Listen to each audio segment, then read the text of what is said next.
Britain's trade deficit in goods ballooned to a record high in August as official data again failed to signal any significant benefit to exporters from the Brexit-induced collapse in the pound. Figures from the Office for National Statistics (ONS) showed that Britain's trade deficit in goods rose by £1.4 billion to £14.2 billion as the country imported more chemicals, machinery and textiles. In the 3 months to August, exports fell 2.7% while imports rose 3.9%. It had been thought that British exporters would be able to benefit from the fall in the value of the pound, which makes UK goods cheaper for overseas buyers, but any real benefit has yet to materialise.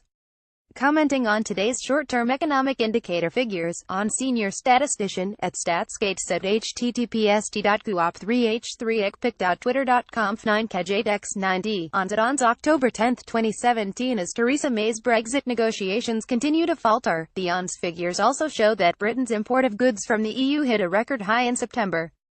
The UK imported over £22 billion worth of goods from the EU in August, but only exported £14 billion, driving home the importance of a trade deal as the clock ticks towards Brexit in March 2019. Oliver Kolodziej, senior economist at the Centre for Economics and Business Research, said the ONS figures highlight how dependent the UK is on trading with the EU. These figures indicate how important it is for the UK to make progress with Brexit negotiations, as leaving the EU without a deal could have far-reaching negative consequences for exporters.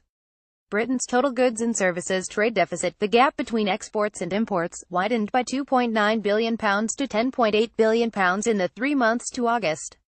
In brighter news, output in Britain's manufacturing sector came in ahead of expectations, climbing 0.4% month-on-month and 2.8% year-on-year.